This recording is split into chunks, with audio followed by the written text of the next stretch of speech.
Hi everyone, welcome back to Grow Malayalam. ഇന്ന് നമ്മൾ നോക്കുകയാണെങ്കിൽ മാർക്കറ്റ് ഒരു ഇൻട്രസ്റ്റിംഗ് പോയിന്റിലാണ് എത്തി നിൽക്കുന്നത്. സെപ്റ്റംബർ 2024 തൊട്ട് നമ്മൾ നോക്കുകയാണെങ്കിൽ Nifty 50 flat to mildly negative സോണിലാണ് ട്രേഡ് ചെയ്യുന്നത്. എന്നാലും ഇവിടെ സെന്റിമെന്റ്സ് ഡബിൾ സൈഡഡ് ആണ്. ഒരു സൈഡിൽ നമ്മൾ നോക്കുകയാണെങ്കിൽ FIs കഴിഞ്ഞ വർഷം തുടർച്ചയായിട്ട് വിറ്റുകൊണ്ടിരിക്കുകയാണ്. വേറൊരു സൈഡിൽ നോക്കുകയാണെങ്കിൽ BIs സെയിം കൺസിസ്റ്റൻസി തന്നെ ആ ഒരു സെല്ലിംഗ് പ്രഷറുടെ അബ്സോർബ് ചെയ്തുകൊണ്ടിരിക്കുകയാണ്. അപ്പൊ വിജയ് KD സാറിന് ഇതിനെ പറ്റിയിട്ട് എന്താണ് പറയാനുള്ളത് നമുക്കൊന്ന് കേട്ടു നോക്കാം. पहला बात तो आप ये समझो, जो FIs का जो सेलिंग आ रहा है ना, वो आपको भी दिखाई दे रहा है, लेकिन FIs 3 साल से बेच रहा है भाई.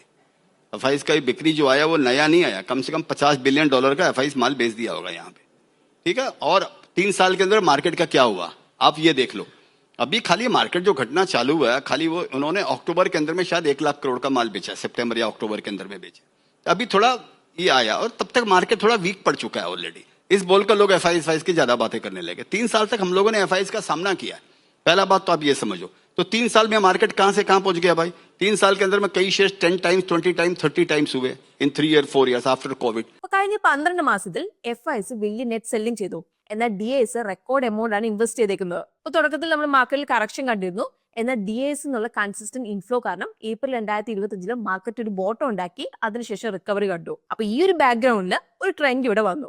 അപ്പോൾ മ്യൂച്വൽ ഫണ്ട് ഇൻവെസ്റ്റേഴ്സിനിടയിൽ മിഡ് ക്യാപ്പ് മുതൽ ഫ്ലെക്സി ക്യാപ്പ് കാറ്റഗറീസ് ഏറ്റവും വേഗത്തിൽ വളരുന്ന സ്പേസ് ആയിട്ട് മാറി. ഇപ്പം നിങ്ങൾ ഈ ടേബിൾ നോക്കുക, ഫ്ലെക്സി ക്യാപ്പ് മുതൽ മിഡ് ക്യാപ്പിലെ ടോപ്പ് ഫണ്ട്സ് കാറ്റഗറിനേക്കാളും നല്ല രീതിയിൽ ഇവിടെ ഔട്ട് പെർഫോം ചെയ്തിട്ടുണ്ട്. അപ്പൊ കഴിഞ്ഞ 3 അതുപോലെ 10 വർഷത്തിൽ ഫ്ലെക്സി ക്യാപ്പില് പരാഗ് പരിക്, HDFC അതുപോലെ ഇൻവെസ്റ്റ്കോന്റെ 3 year CAGR വരുന്നത് ഏകദേശം 20%-ലധികമാണ്. അതേസമയത്ത് കാറ്റഗറി ആവറേജ് 15.5%.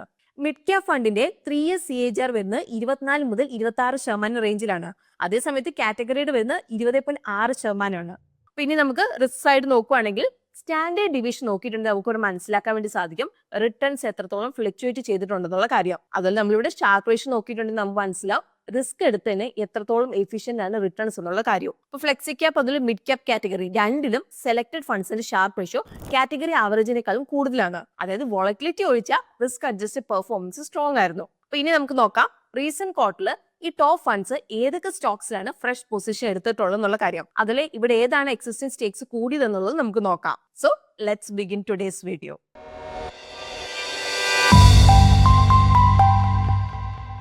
ഇന്നത്തെ നമ്മുടെ ആദ്യത്തെ സ്റ്റോക്കില് HDFC ഫ്ലെക്സി ക്യാപ് ഫണ്ട് അവരുടെ ഹോൾഡിംഗ് ജൂൺ 2024 ക്വാർട്ടറിൽ 1.39% സെപ്റ്റംബർ 2025 ക്വാർട്ടറിൽ 2.52% കൂട്ടി. അതായത് ഓൾമോസ്റ്റ് 1.8 ഇരട്ടി. അപ്പൊ ഈ ഒരു കമ്പനിയാണ് ഏഷ്യ മോട്ടോഴ്സ്. അപ്പൊ കഴിഞ്ഞ 3 വർഷത്തിൽ കമ്പനിയുടെ സെയിൽസ് ഓൾമോസ്റ്റ് 2 ഇരട്ടി വളർന്നു. അതുപോലെ നെറ്റ് പ്രോഫിറ്റ് 3 ഇരട്ടി. അപ്പൊ പ്രോഫിറ്റ് ഗ്രോത്തിന്റെ മെയിൻ റീസൺ മാർജിൻ എക്സ്പാൻഷൻ ആണ്.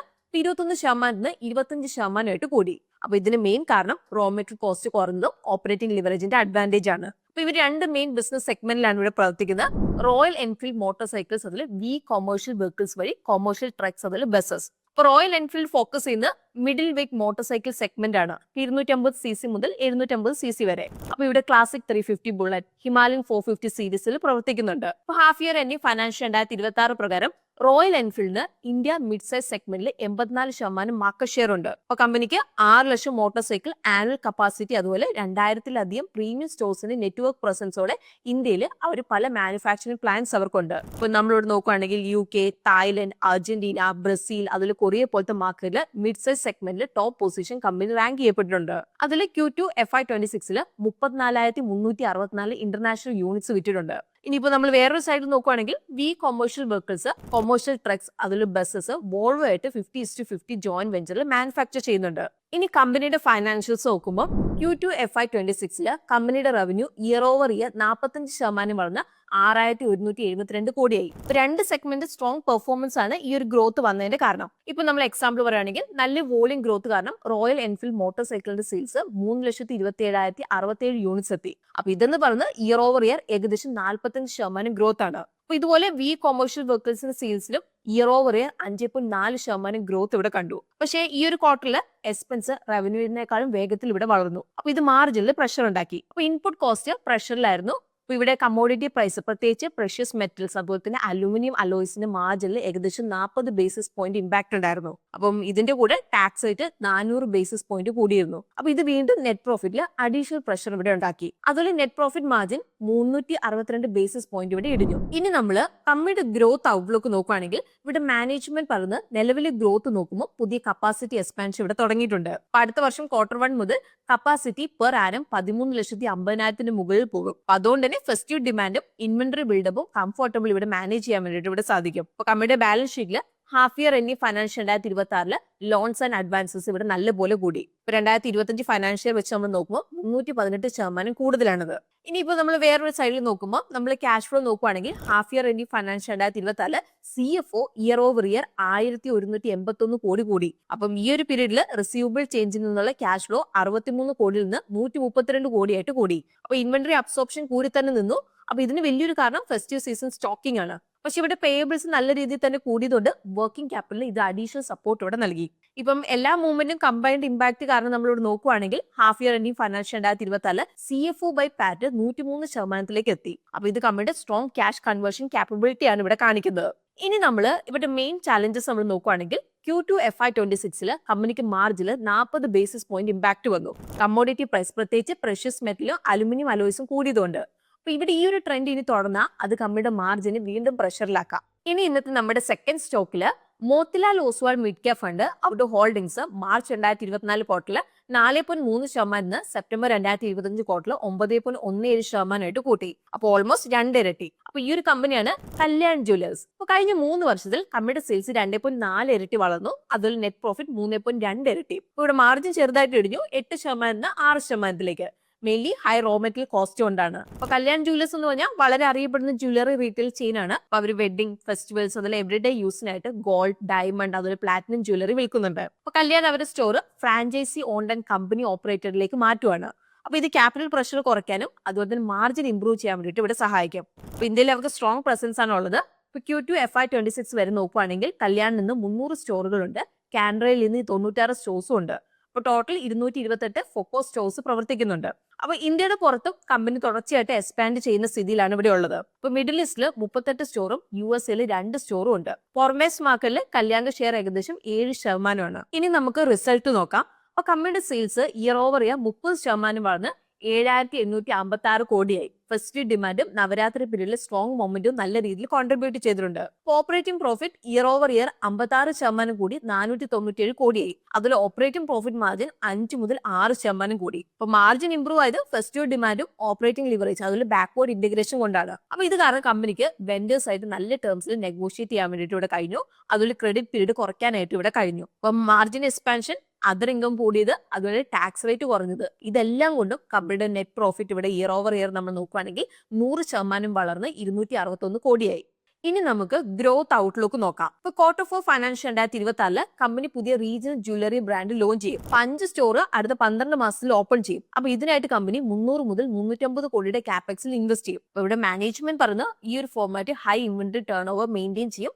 അതിൽ 16 മുതൽ 18% ROE ജനറേറ്റ് ചെയ്യാൻ വേണ്ടി സാധിക്കുന്നതാണ്. അപ്പൊ ഈ ഒരു ബ്രാൻഡ് കമ്പനിക്ക് സ്ട്രോങ് ഗ്രോത്ത് ഫാക്ടർ ആയിട്ട് ഇവിടെ വരാം. പ്രത്യേകിച്ച് നമ്മൾ നോക്കുകയാണെങ്കിൽ ലോക്കൽ അല്ലെങ്കിൽ അൺഓർഗനൈസ്ഡ് മാർക്കറ്റിൽ കസ്റ്റമേഴ്സിന്റെ ടാർഗറ്റ് ചെയ്യുവാണെങ്കിൽ.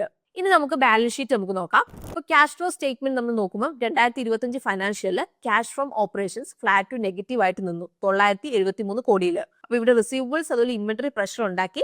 അതേസമയത്ത് പേയബിൾസ് ഇവിടെ സപ്പോർട്ട് നൽകി ഇവിടെ. അപ്പൊ കമ്പനിയുടെ CFO to net profit ratio 2024 ഫൈനാൻഷ്യലിൽ 174% നിന്ന് 2025 ഫൈനാൻഷ്യലിൽ 141%. അപ്പൊ ഇത് മെയിൻലി ഇൻവെന്ററി ബിൽഡപ്പ് കൊണ്ടാണ്. അതുപോലെ ഇപ്പൊ ഹാഫ് ഇയർ എൻഡിങ് ഫൈനാൻഷ്യൽ 2026 ഈ ഒരു റേഷ്യോ 143% ഇവിടെ നിൽക്കുന്നത്. ഇനി നമുക്ക് ഇവിടെ റിസ്ക്കും ചലഞ്ചസ് എന്തൊക്കെയാണെന്നുള്ളത് നോക്കാം. ഇപ്പൊ ഇവിടെ റിസ്ക്കും ചലഞ്ചസ് നോക്കുവാണെങ്കിൽ ഗോൾഡ് ജ്വല്ലറി ഇൻഡസ്ട്രിക്ക് നല്ലൊരു മെയിൻ റിസ്ക് എന്ന് പറയുന്നത് റെഗുലേഷൻ അതുപോലെ ഇമ്പോർട്ട് ഡ്യൂട്ടീസ് അവർ നല്ല രീതിയിൽ ആശ്രയിച്ച് നിൽക്കുന്നതുകൊണ്ടാണ്. ഇപ്പം ഗവൺമെന്റ് ഗോൾഡിലേക്കുള്ള ടാക്സ് അല്ലെങ്കിൽ ഡ്യൂട്ടി ഒക്കെ കുറയ്ക്കുകയാണെങ്കിൽ ഡിമാൻഡ് ഇവിടെ സ്ലോ ആവും. അതിൽ കല്യാണിന്റെ കോസ്റ്റ് സ്ട്രക്ചറിൽ പ്രഷർ ഇവിടെ ഉണ്ടാവാൻ വേണ്ടിയിട്ടും കാരണമാവും. അതിൽ താരിഫ് താഴേക്ക് വന്നിട്ടുണ്ടെങ്കിൽ ഗോൾഡ് പ്രൈസ് പെട്ടെന്ന് ഇടിയ. അപ്പോൾ ഗോൾഡ് പ്രൈസ് ഇടിഞ്ഞിട്ടുണ്ടെങ്കിൽ കമ്പനിയുടെ കയ്യിലുള്ള ഇൻവെന്ററിയുടെ വാല്യൂ ഇവിടെ കുറയും.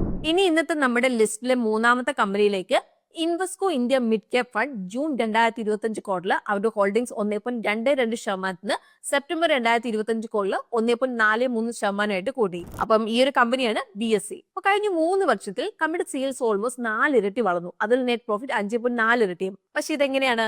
ഇപ്പം നിങ്ങൾ ഈ ഒരു ചാർട്ട് നോക്കുക. 2023 ശേഷം റവന്യൂ അതിൽ മാർജിൻ പെട്ടെന്ന് കൂടി. കാരണം ഇതിനു മുമ്പ് ഡെറിവേറ്റീവ് സൈഡിലേക്ക് BSEയുടെ പ്രസൻസ് എന്ന് പറഞ്ഞാൽ ഓൾമോസ്റ്റ് 0 ആണ്. അപ്പൊ ഇവിടെ കളി മാറിയത് 2023 BSE സെൻസെക്സ് ഡെറിവേറ്റീവ്സ് റീലോഞ്ച് ചെയ്തു. അതിൽ October 2023 Sensex contract NSE derivative വോള്യത്തിന് 40% വരെ എത്തി. അപ്പൊ Q3 FY25 സ്കെയിൽ വീണ്ടും കൂടി.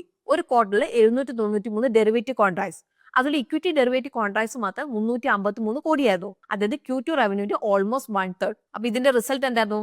മാർച്ച് 2022 മുതൽ ഇപ്പം വരെ റവന്യൂ 4 ഇരട്ടിയാണ്, നെറ്റ് പ്രോഫിറ്റ് 5.4 ഇരട്ടിയും. അതിൽ മാർജിൻ നല്ല രീതിയിൽ എക്സ്പാൻഡ് ചെയ്തു.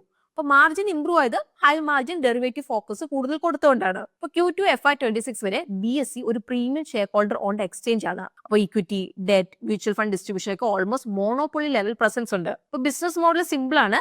74% ട്രാൻസാക്ഷൻ ബേസ്ഡ് റവന്യൂ, F&O അതുപോലെ ഇക്വിറ്റി വോള്യത്തിൽ നിന്ന് വന്നു. 16% റെക്കറിംഗ് റവന്യൂ, അതിൽ ബാക്കി 10% വാല്യൂ ആഡഡ് സർവീസിൽ നിന്നാണ് വന്നേക്കുന്നത്. ഇനി Q2 FY26 വരുമ്പോൾ ഇവിടെ കമ്പനി സ്ട്രോങ് ആയിട്ട് പെർഫോം ചെയ്തിട്ടുണ്ട്. സെയിൽസ് 740 കോടിയിൽ നിന്ന് 44% കൂടി 1068 കോടിയായിട്ടുണ്ട്.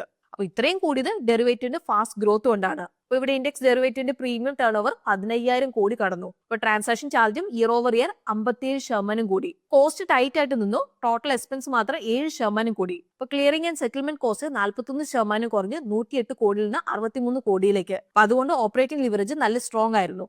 Operating profit year over year 78% കൂടി, മാർജിൻ 1200 ബേസിസ് പോയിന്റ് ഇംപ്രൂവ് ആയി. നെറ്റ് പ്രോഫിറ്റും ഇയർ ഓവർ ഇയർ 61% കൂടി. അപ്പൊ ഇവിടെ ജസ്റ്റ് ഒരു കൺസേൺ മാത്രമേ ഉള്ളൂ, പ്രോഫിറ്റ് കൂടിയെങ്കിലും CFO കൺവേർഷൻ വീക്ക് ആണ്. അപ്പോൾ വർക്കിംഗ് ക്യാപിറ്റൽ ഡിമാൻഡ് വളരെ കൂടുതലാണ്, ലയബിലിറ്റീസ് അഡ്ജസ്റ്റ് ആവുന്ന സ്റ്റേജിലാണ്. അപ്പോൾ ചില ക്വാർട്ടേഴ്സിൽ CFO to NP റേഷ്യോ നെഗറ്റീവിൽ പോയിട്ടുണ്ട്.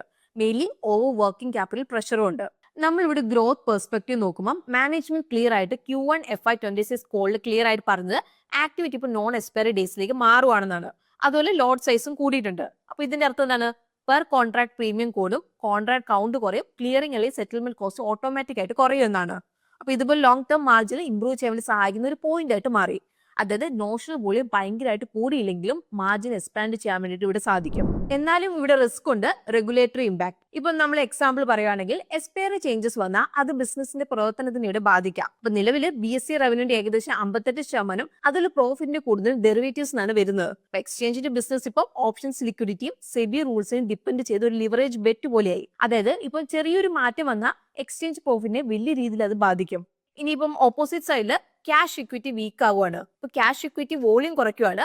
ഹാഫ് ഇയർ എന്നീ financial 2026 equity ADTV year over year 19% ഇടിഞ്ഞ് 7,968 കോടിയായി. അപ്പൊ മാർക്കറ്റ് ഷെയറും ഡിസംബർ 2023 8.5% നിന്ന് ഡിസംബർ 2024 6% കുറഞ്ഞു. സോ ഈ അടുത്ത ക്വാർട്ടറിൽ അതാത് കാറ്റഗറിയിൽ ടോപ്പ് മ്യൂച്വൽ ഫണ്ട്സ് അവർ സ്റ്റേക്ക് കൂട്ടി 3 സ്റ്റോക്സ് ആണ് ഇന്നത്തെ വീഡിയോയിൽ നമ്മൾ ഡിസ്കസ് ചെയ്തത്. അപ്പൊ ലോങ് ടേമിൽ ഇത് ഏത് സ്റ്റോക്ക് ആയിരിക്കും കൂടുതൽ സ്ട്രോങ് ആയിട്ട് ഉണ്ടാവുമെന്ന് നിങ്ങൾക്ക് തോന്നുന്നത്? അത് നിങ്ങൾക്ക് താഴെ കമന്റ്സ് നമ്മളോട് ഷെയർ ചെയ്യാവുന്നതാണ്. അപ്പൊ ഇന്നത്തെ വീഡിയോ നമ്മൾ എഡ്യൂക്കേഷണൽ പർപ്പസിനായിട്ടാണ് കവർ ചെയ്തിരിക്കുന്നത്. ഇതൊരു ഇൻവെസ്റ്റ്മെന്റ് അഡ്വൈസ് അല്ല എന്നുള്ള കാര്യം നമ്മൾ എടുത്തു പറയാണ്. അപ്പൊ നിങ്ങൾ ഏതെങ്കിലും ഒരു കമ്പനിയിലേക്കൊക്കെ ഇൻവെസ്റ്റ് ചെയ്യുന്നതിന് മുമ്പ് ഡീറ്റെയിൽ ആയിട്ട് റിസർച്ച് ചെയ്തതിന് ശേഷം മാത്രം ഇൻവെസ്റ്റ് ചെയ്യാൻ വേണ്ടിയിട്ട് നിങ്ങൾ ശ്രദ്ധിക്കണം. സോ നമുക്ക് പുതിയൊരു വീഡിയോ ആയിട്ട് ഗ്രോ മലയാളം ചാനലിലൂടെ കാണാം. അതുവരെ take care, happy investing and bye from Rincy.